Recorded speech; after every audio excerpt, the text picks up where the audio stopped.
show where we really try to extract the most important nuggets from some pretty complex research. And give you that shortcut, right? Exactly, a shortcut to being instantly well-informed.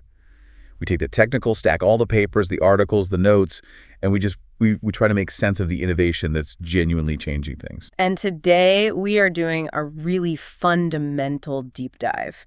We're going right into the architecture of large language models. Yeah. I mean, if you're building foundational models today, you're facing this twin challenge. How do you crank up performance without, completely wrecking stability, especially as these things scale up? Trillions of parameters. Yeah. And our sources today are all centered on this breakthrough architectural design. It's called Manifold-Constrained Hyper-Connections, or MHC for short. And it's not just a minor tweak. This is a pretty radical evolution of, well, probably the single most important building block in all of deep learning. The residual connection. The residual connection. So our mission today really is to understand why the last big attempt to turbocharge this connection, why it led to these spectacular training failures at massive scale. And then, the exciting part, how the authors used a really specific, almost beautiful piece of mathematics to bring that stability back and unlock a whole new level of scaling potential. So we're going to be unpacking the math behind the constraint. Yeah. It's something called the Birkhoff Polytope. Mm-hmm. And then we're going to shift gears completely and look at the ruthless, low-level engineering that was needed to make this theoretical idea actually work on modern GPUs. Exactly. You'll leave this discussion understanding that scaling AI right now is really a problem of pure mathematics on one hand and hardcore system optimization on the other. You need both. Okay, so let's unpack this. And I think we have to start exactly where the innovation started, with the absolute bedrock of nearly every successful deep network from the last decade. The residual connection. The residual connection. It's actually remarkable how robust that original idea is. I mean, when ResNets were introduced, back in 2016? Yeah, about that. That was the mechanism that finally let networks stack hundreds of layers deep without just, collapsing. Right. And the core idea, the residual connection itself, has stayed pretty much unchanged, even as the function inside it, the F block, evolved from, simple convolutions to these incredibly sophisticated attention mechanisms and FFNs. Let's just nail down that foundational equation, because literally everything we talk about today is going to hinge on this one concept. Go for it. The output of the next layer, XL plus 1, is defined as the transformation function, FXLWL, plus the original input. Right, so XL plus 1 plus SXLWL. And all the magic is in that tiny XL term just being added back in. That XL term is what we call the identity mapping. And its importance, you can't overstate it. Yeah. Imagine you have some information, a signal, entering a layer. If that layer, that function F, learns nothing useful, or even worse, if it learns something that just completely messes up the signal.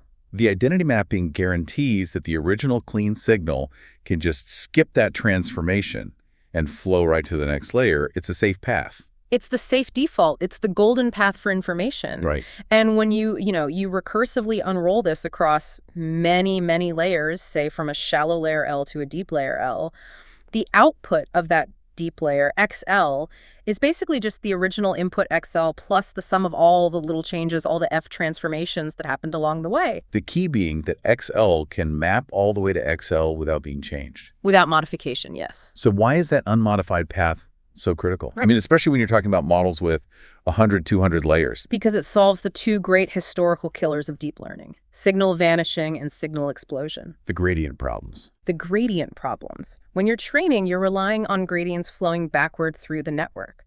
If the signal gets a little bit weaker at every single layer, by the time that gradient gets back to the very first layers, it's basically zero. That's the vanishing gradient problem. The network stops learning. Exactly. And the opposite is just as bad. If the signal is amplified, even slightly, at every layer, the gradient magnitude can just explode. You get numerical overflow, total network instability. So the identity mapping ensures a kind of conservation of energy, for lack of a better term. Yes, that's a great way to put it.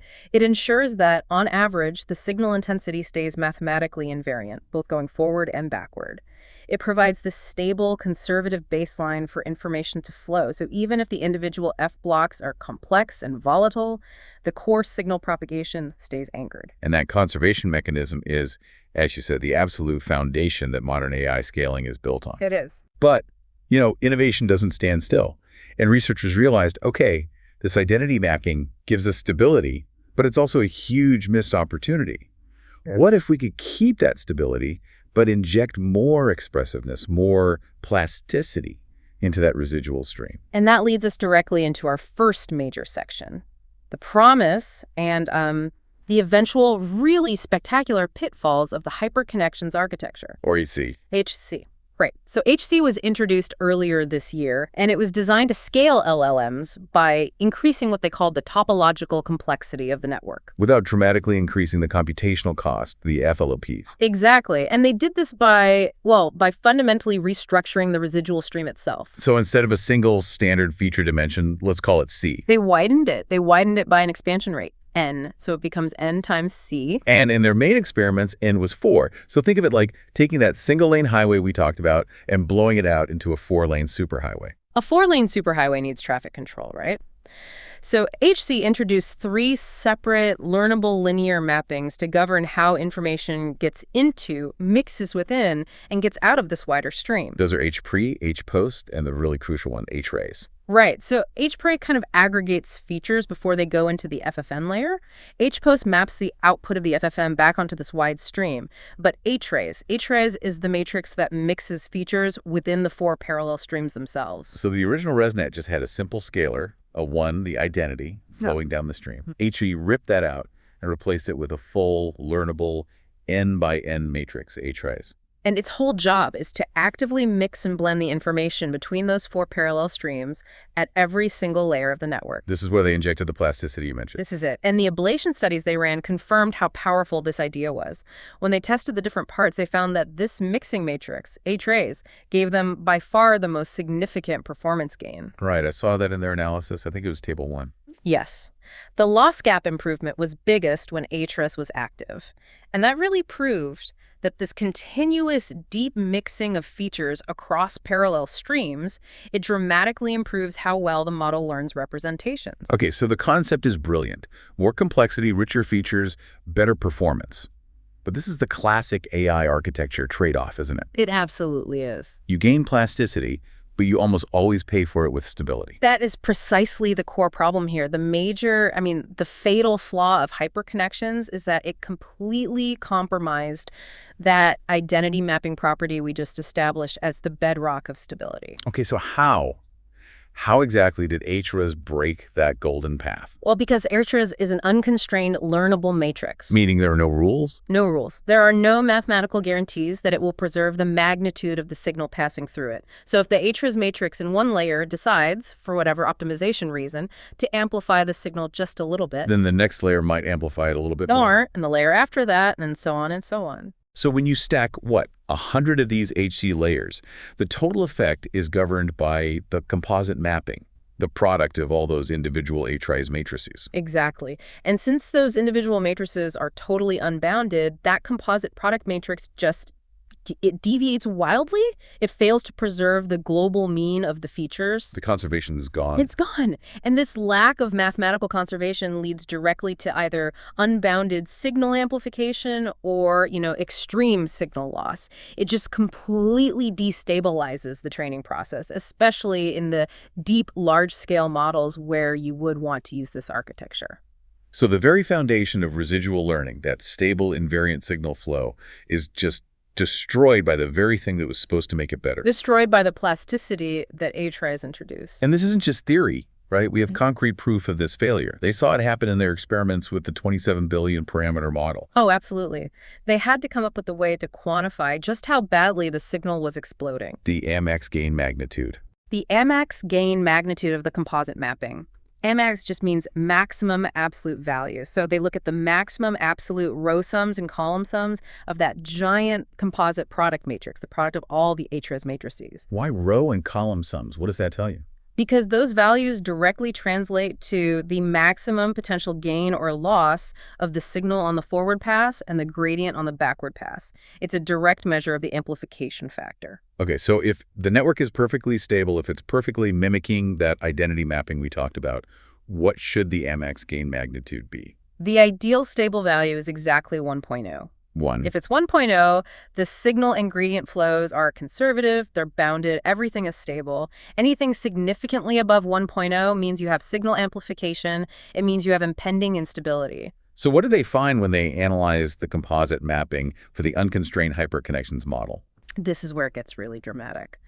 The analysis, and you can see this so clearly in the charts in the paper, it showed that the Amax gain magnitude yielded extreme values. The peaks weren't just, 10 or 100. They were reaching 3,000. 3,000. That is 3 orders of magnitude away from the ideal stable value of 1. I mean, that's not just instability. That's a catastrophic numerical failure that's just waiting to happen. How can you even train a network that's behaving like that? You can't, not reliably, and certainly not at scale. That stark divergence just confirms that the unconstrained residual streams were literally exploding the signal magnitude. It's like a microphone feedback loop where the volume just keeps compounding until the speakers blow out. And we see the real-world consequence of that in the 27B model comparison. Yeah. The HC training run actually suffered a verifiable loss surge. Exactly. When they ran those large-scale experiments, the HC model started off promising, but then right around the 12,000 training step mark, an abrupt and severe surge in the loss. And that event was directly correlated with gradient norm instability. The network just effectively hit that numerical cliff that the Amex gain calculation predicted it would. So HC offered performance, but zero stability, right in the critical scaling regime where you need it most. Zero stability. Okay, so to recap the problem, HC gave us this powerful way to make the residual stream more expressive, the N by C width, the HRES mixing. But by leaving HRES unconstrained, they sacrificed ResNet's fundamental stability guarantee, leading to a 3,000x potential signal explosion. which made large-scale training impossible. And that brings us to section 2, the moment they brought in the mathematicians to save the architecture. This is the core innovation, Manifold-Constrained Hyper-Connections, or MHC. The solution is architectural control through a mathematical constraint. So the idea is they project this unconstrained space of connections, this whole universe of possible HRES matrices, onto a very specific geometric space, a mathematical manifold. Exactly. You can think of the unconstrained space as this huge volatile ocean where the waves, the signal magnitude, can grow without any bounds. Right. The manifold is like a specific invisible geometric barrier or a set of guardrails within that ocean. By forcing the matrices to only exist on that barrier, they restore the stability they need, but they still keep the beneficial complexity. The ultimate goal here is to restrict the freedom of HRES just enough to get back that conservation property from the identity mapping, but not so much that you kill all the good feature interaction that H2SC was providing. A balancing act. So what is this magical geometric constraint? They restricted the residual mapping HRES to be a doubly stochastic matrix. Okay. And the manifold that contains all possible matrices of this type is known geometrically as the Birkhoff Polytope. The Birkhoff Polytope. That sounds incredibly specific and a little abstract. Let's break down what doubly stochastic actually means in practice. It's defined by 2 fundamental conditions. On top of requiring that all the entries in the matrix have to be non-negative. Okay, so everything's positive. First, every single row has to sum to exactly 1. Second, every single column also has to sum to exactly 1. Rows and columns both sum to 1. Yes. And if you think about HRES acting on a feature vector, that row sum to 1 constraint governs how the outgoing signals are normalized, and the column sum to 1 constraint governs how the incoming signals are normalized. It's a two-way street. That is a very elegant constraint. Let's go back to our foundation, the original ResNet. If we set the expansion rate n to 1, the matrix is just a tiny 1-by-1 matrix. If it's single row and single column, both have to sum to 1, then the matrix has to be just the number 1. It degenerates perfectly to the scalar 1. It recovers the original identity mapping of the ResNet. Which confirms that MHC is a tree mathematical generalization of the ResNet foundation. It's not some weird departure, it's a safe extension. Precisely. But when N4, now we have a 4-by-4 matrix, if every row and every column sums to 1 and all the entries are positive, then the operation HRES times X Serral is basically just taking a weighted average. A convex combination, yes. It's taking a convex combination of the input feature streams, which means it's mathematically impossible for any single feature value to be amplified unboundedly. It's capped. It's capped. And this choice of double stochasticity gives us 3 critical theoretical properties that just fundamentally solve the HC instability problem. Okay, let's start with the big one. What's the mathematical antidote to that Amax gain of 3,000? That would be norm preservation. Mhm. For any doubly stochastic matrix, its spectral norm, which is a measure of how much it could stretch a vector, is mathematically bounded by 1. It can't make things bigger. It cannot. The mapping is non-expansive. Mathematically, h-2 is less than or equal to 1, which in practical terms rigorously guarantees that the signal magnitude will not spontaneously grow from one layer to the next. It directly and mathematically solves the explosion problem. It does. It completely mitigates the gradient and signal explosion that plagued HC. So instead of a chaotic amplification factor, you have a guaranteed factor of 1.0 or less. That's stability right there. It is. But stability in a single layer doesn't guarantee stability across the entire deep network. That was the central trap of HEC, right? Which brings us to the second and equally crucial property, compositional closure. Okay. The set of doubly stochastic matrices is mathematically closed under matrix multiplication. Wait, what does that mean? It means if you multiply two doubly stochastic matrices together, or 1,000,000 of them, the resulting matrix is still doubly stochastic. Oh, that's key. That's really key. It means the property of being stable propagates flawlessly through the entire depth of the network. Exactly. The composite mapping, that big product of all the HRES matrices from layer L to layer L, is guaranteed to retain the property of double stochasticity. Which ensures the conservation property holds across the entire model, no matter how many layers you stack. This is the rigorous mathematical backbone that allows MHC to scale without collapsing numerically. That is truly elegant. But what about the other side of the trade-off? We still wanted the plasticity that AG offered. Does constraining it to this Birkhoff polytope still allow for rich learning? It does, and that's the third property, the geometric interpretation. The Birkhoff polytope is mathematically defined as the convex hull of the set of all permutation matrices. A convex hull of permutation matrices. Okay, let's break that down for our listeners. A permutation matrix just shuffles things around, right? It swaps the information stream. Yes, and a convex combination is just a weighted average. So what this means for learning is that the HRES matrix in MHC isn't just randomly mixing features. Okay. It's learning the optimal way to safely blend the parallel information streams through this robust, averaged-out shuffling mechanism. That's smart shuffle. That's a very smart shuffle. And repeatedly applying these matrices monotonically increases the information mixing across the strings. It facilitates superior feature fusion, which was the core reason HEC performed well in the first place, while guaranteeing mathematical safety. That connection between abstract geometry and concrete learning ability is fantastic. But, theoretical elegance is one thing, implementation is another. They had to figure out a way to actually enforce this doubly stochastic constraint during training. You can't just use standard gradient descent and, hope the sums add up to 1. Absolutely not. If you just apply normalization after the gradient step, you basically kill the gradient signal for that step, which would just break the training process. They needed a differentiable and efficient projection method. And for that, they turned to the Sinkhorn-Knopp Algorithm. Sinkhorn-Knopp. It's a classic matrix scaling method, but how does it work here? Dynamically during the forward pass? So the process starts with the raw parameters that the network is learning for HRS. Now, since doubly stochastic matrices have to have non-negative entries, the very first step is to ensure positivity. They just use an exponentiation function on the raw parameters. So you start with a matrix of all positive values. Then you enter the iterative normalization loop, and you just alternate between two simple steps: row normalization and column normalization. So you rescale all the rows so they sum to 1. Correct. And then you immediately take that result and you rescale all the columns so they sum to 1. But wait, if you normalize the rows and then you normalize the columns, doesn't the column normalization mess up the row sums you just fixed? It absolutely does. But that is the genius of the Sinkhorn-Knopp process. Because all the entries are positive, this alternating balancing act is guaranteed to converge and converge exponentially fast toward a matrix that is simultaneously normalized in both its rows and its columns. It's an iterative process that eventually stabilizes at a doubly stochastic matrix. Exactly. But that iterative process, that sounds computationally intensive. I mean, if you're training a deep model, speed is everything. Yeah. Isn't running, say, 100 or 1,000 iterations of Sinkhorn-Knopp a major bottleneck? It is a critical trade-off. Full mathematical convergence could take many iterations.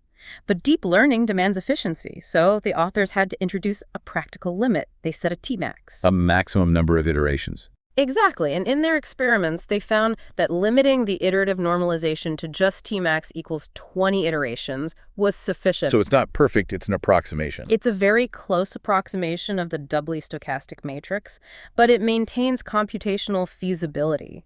It's a classic engineering compromise. You prioritize speed over absolute mathematical purity.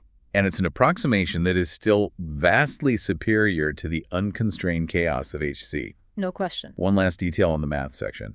They also constrain the other mappings, H-pre and H-post, to be non-negative using a sigmoid function. Why bother with that secondary constraint? This is a kind of secondary stability mechanism. It's really aimed at preventing signal cancellation. Remember, the final signal is the result of composition across many layers. If H-pre and H-post are free to have positive and negative coefficients, you risk having useful features effectively zero each other out as they move through the network. So enforcing non-negativity ensures a more robust and consistently positive signal flow. Okay, so the mathematical problem is solved. MHC is stable, it's non-expansive, it's compositionally closed across the entire depth of the network. All thanks to the Birkhoff Polytope and the Sinkhorn-Knopp Algorithm. But stability alone isn't enough. The minute we expanded the stream from C to n times C, we created a massive hardware problem. And now we move from the elegance of abstract math to the brutal reality of the hardware bottleneck. Welcome to Section 3. The memory wall. The memory access costs, or input-output costs. This is the dreaded memory wall bottleneck.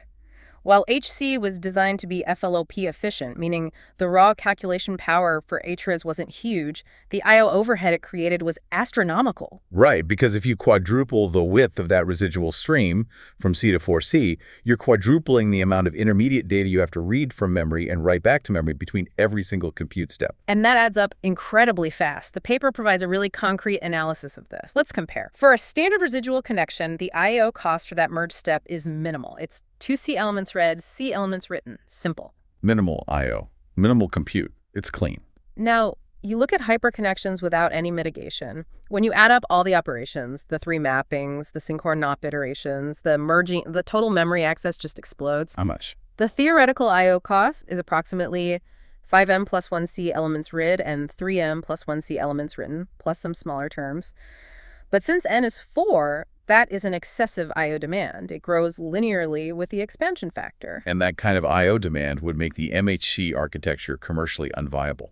The GPUs would spend all their time just waiting for data to transfer instead of actually computing, which makes the fact that the authors got the marginal training overhead down to only 6.7% for N of 4. That's arguably as big a contribution as the math itself. I agree. So how did they pull off this hardware miracle? They used a really sophisticated 3-pronged system engineering strategy, and the first most immediate strategy was kernel fusion. This is a term we hear a lot in highly optimized systems. Can you break down why fusing kernels is the secret sauce for beating that memory wall? Sure. In GPU computing, the time you lose fetching data from high latency memory, like HBM, often completely outweighs the time you spend actually doing the calculation, the FLOPs. Right. Every memory operation, a read or a write, is a separate, costly request. Kernel fusion combines multiple operations that share the same data into a single, unified computation kernel. So you read the data once. You read the input data once, you perform several calculations on it while it's in the fast local memory, and then you write the final output back once. It dramatically reduces the number of round trips to the slow main memory. So HGC was fast on the calculation highway, but had to stop at a ridiculously long toll booth every half mile. That's a great analogy. And kernel fusion basically let them skip the toll booths. What specifically did they fuse together? They optimized the FFN layer by creating this fused kernel they called FPost. Yeah. And this single kernel fused the application of the HPost mapping, the HRES mapping, including the Sinkhorn-Knopp projection, and the final residual merging operation. So 3 steps into one, let's quantify that saving. Before fusion, to do those 3 distinct steps, the GPU had to read and write these intermediate NC tensors multiple times. After fusing them, they reduced the total read elements for this critical block from 3n plus 1c all the way down to just n plus 1c. And the write elements dropped from 3nc to just nc. That is a massive layer-by-layer I/O saving that they got purely through brilliant kernel engineering. And they built this using Tlang, I believe. Yes, and that's important. You can't just write these kinds of custom, highly optimized, mixed precision kernels in standard frameworks. You need specialized tools. Tlang is a domain-specific specific language designed exactly for this to let you precisely control memory access and data flow within the GPU's own memory hierarchy. Okay, so kernel fusion solves the runtime throughput problem. But the second major system challenge is still there. The huge increase in GPU memory footprint. The in-stream design means you have to store way more intermediate activations for backpropagation. And this is where their second strategy comes in. Selective recomputing. You might know it as gradient checkpointing. Right. When you're training these huge models, the intermediate activations just saturate the VRAM, especially with annual 4. So the solution is to trade a little bit of compute time to save a lot of memory. You discard the intermediate activations of the MHC kernels right after the forward pass is done. Throw them away. And then you just recompute them on the fly later during the backward pass, right when the gradients are actually needed. Precisely. It means you don't have to persistently store the activations for every single layer. You only need to store the input to the first layer of a designated block of, say, LR consecutive layers. Everything inside that block is disposable and recomputed. That's like a really tight balancing act. If your block size LR is too big, then the temporary memory you need for the recomputation is huge. Right. But if LR is too small, you have to store the starting inputs for too many blocks, which becomes the bottleneck. That's the trade-off. And the authors didn't just guess. They derived the optimal mathematical solution. They calculated the block size, LR, that minimizes the total memory footprint, the sum of the resident memory, which is the stuff you keep, and the transient memory, the stuff you recompute. And what was the formula for that optimal block size? They found that the optimal size is approximately LR is about the square root of NLN plus 2, where L is the total number of layers in the model. So they customized the formula to account for the memory overhead of the MHC architecture itself. That's the crucial detail. They weren't just applying generic checkpointing. They customized the theoretical derivation to the unique memory cost profile of the n-stream residual. It's incredibly thorough. Okay, so the engineering team confirmed the math team's work, showing exactly how to implement this without blowing the memory budget. Which brings us to the third and final system optimization, which addresses communication latency in massive parallel training setups. Overlapping communication in dual pipe. Right. When you train these models, you use pipeline parallelism, like the dual pipe schedule, where you distribute layers across many GPUs. But those n-stream MHC residuals mean you are communicating n-fold more data, 4 times more data, between the pipeline stages at every boundary. And that latency creates these communication bubbles periods where some GPUs are just sitting idle, waiting for data from the previous stage. So you fixed the I/O bottleneck within the GPU with kernel fusion. Now you have to fix the communication bottleneck between the GPUs. And their key tactic here was to refine the dual pipe schedule to maximize the overlap between communication and computation right at those stage boundaries. Specifically, they executed those F-post kernels, those critical, highly optimized fused FFN kernels, on a dedicated high-priority compute stream. Why give that FFN kernel high priority over everything else? To keep it from blocking communication, the FFN layer is often the largest single block of computation. If it runs on the standard stream, it can delay the data transfer to the next pipeline stage. By giving it its own prioritized resources, they ensure that the crucial communication stream for the residual transfer is always kept open and flexible.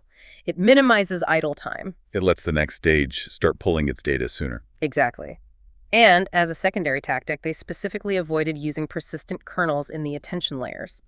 Persistent kernels, while they can be fast, they monopolize GPU resources and they prevent preemption, which makes scheduling really inflexible. So by using non-persistent kernels in attention, the scheduler has more freedom to prioritize the FFN operations and the communication between stages. It just keeps the whole pipeline flowing smoothly, despite the huge communication burden of the n-stream residuals. Okay, so we've covered the entire journey. We started with the promise of HC, which failed catastrophically due to that unbounded amplification, the Amex gain of 3,000. We introduced the mathematical savior, MHC, leveraging the doubly stochastic manifold for stability. And then we addressed the hardware complexity with a rigorous 3-point system optimization plan. So now let's see the payoff. Section 4, the empirical validation. Did it all actually work? The experiments were very robust, designed to mimic real-world foundational model development. They used language model pre-training based on a mixture of experts, or MOE architecture, specifically inspired by DeepSeek v3. And they tested models at 3B, 9B, and that critical 27B parameter size, all within 4. All within 4. So the first and most important test is just, Did MHC restore stability in that 27B model where HC fails so spectacularly? Absolutely. It's night and day. If you look at the charts in the paper, the MHC model successfully navigated that region around the 12,000 training step without any of the catastrophic loss surge that plagued HC. It was stable. It achieved a stable, smooth gradient norm profile, totally comparable to the most stable baseline model. And that stability translated directly into better conversions. It yielded a final loss reduction of 0.021 compared to the baseline architecture. But the true measure of that mathematical fix has to be the Amax gain magnitude. What happened to that terrifying peak of 3,000? The results show the constraint was successful beyond any doubt. The composite mapping's Amax gain magnitude in the MHC model remained rigorously bounded. The maximum value it reached was approximately 1.6. From 3,000 down to 1.6, that is a reduction of 3 orders of magnitude in signal volatility. It's the proof that the doubly stochastic manifold constraint worked perfectly, even with only 20 Sinkhorn-Knopp iterations. It confirmed that the norm preservation property held across the entire deep network, guaranteeing stable forward and backward flows. It did. And you can even see it visually. The visualizations of the actual iterative matrices tell the story. HC's matrices were chaotic with these extreme values, but MHC's projected matrices consistently show these stable, mixed distributions with the row and column sums all centered right around 1.0. The geometric constraint was successfully enforced. Okay, so stability is solved. Efficiency is solved. Did all of this complexity actually translate into higher quality representations? What was the final result on downstream LLM performance? And the answer there is a definitive yes. The main results, which are summarized across a big table in the paper, show comprehensive improvements across 8 different zero-shot and few-shot benchmarks. And MHC consistently outperformed the simple baseline. And crucially, it surpassed the original unstable HEC design on the majority of the tasks. That's the real validation, isn't it? HC showed the potential for gains, but MHC actually delivered those gains and did it stably and efficiently. Where did the improvements show up most clearly? The most profound gains were seen in complex reasoning capabilities. So if you compare MHC to the original HC design, MHC delivered performance gains of 2.1% on BBH, that's the challenging big bench tasks, Right. and 2.3% on D-drop-P, which is discrete reasoning over paragraphs. Why do you think MHC showed particular strength on reasoning tasks like BBH and D-drop-P? I think it speaks directly to the nature of that doubly stochastic constraint. Remember, that constraint enforces a mechanism of safe, robust feature fusion. The smart shuffle. The smart shuffle, the convex combination of permutations. Complex reasoning requires integrating diverse, high-level features that are learned deep within the model. And since MHC guarantees that information is constantly and safely being blended across those 4 parallel streams, it likely enables the model to build superior, highly mixed, and more expressive representations. The kind you need to handle discrete reasoning and complex multi-step problems. Exactly. It's not just more stable, it actually learns better. And finally, let's just confirm the whole goal of scalability. Did this advantage hold up as they pushed the computational boundaries? Yes, on 2 fronts. First, in compute scaling, going from 3B to 9B to 27B parameters, the performance advantage of MHC over the baseline was maintained robustly across all sizes. It showed only very marginal attenuation at the highest computational budgets. Okay. And second, in token scaling, where they trained the 3B model on a full 1 trillion tokens, the advantage of MHC was maintained across that entire training trajectory. So the architecture holds its edge across both model size and data volume. That is just a phenomenal deep dive into how pure math and ruthless system engineering came together to solve one of the biggest bottlenecks in foundational AI scaling. It really is a case study. It shows that the foundational architectural design, the global topology, is still a crucial frontier for innovation. This work validates that scaling requires both the structural plasticity that HC first introduced and the mathematical guarantees of stability that MHC restored. Okay, so let's synthesize the core insights for you, our listener. First, hyper-connections, or H-theory. It provided this powerful architectural idea: widen the residual stream and use learnable mixing matrices for more expressiveness. But that unconstrained design fatally broke the identity mapping, leading to signal explosion, that Amax gain of 3,000 in training collapse at scale. Second, Manifold-Constrained Hyper-Connections, MHC, restored that stability by imposing a rigorous geometric constraint.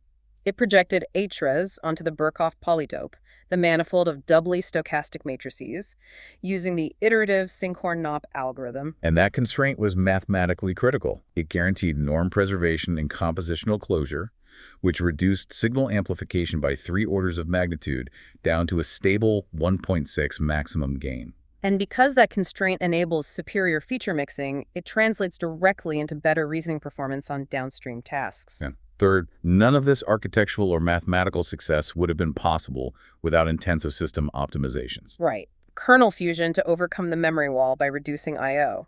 Selective recomputing to manage the memory footprint with that optimal block size formula. And dual pipe refinement to mitigate communication latency by prioritizing the fused FFN kernels. And that combination delivered superior performance with just a marginal 6.7% overhead. The biggest takeaway, I think, looking beyond just this one implementation, is that MHC provides a flexible, generalized framework for architectural evolution. It successfully injected a controlled, mathematically bounded plasticity into what was previously a very rigid component. And that raises a really important question for future research. I mean, they chose the Birkhoff polytope because doubly stochastic matrices offer these perfect guarantees of non-expansiveness. It solved the stability crisis. But what if the optimal solution for a network that's trying to learn some specific, specialized tasks requires a different kind of constraint? And that is the final provocative thought this work leaves us with. The MHC framework is adaptable. It can accommodate diverse manifold constraints tailored to specific learning objectives, not just stability. So if we're going to constrain the architectural topology, what novel constraints, drawing on concepts beyond the Birkhoff polytope? Maybe constraints for inducing structured sparsity or for optimizing hierarchical feature extraction. What could those do? Yeah. Could we find a new constraint to further refine the optimal trade-off? Can we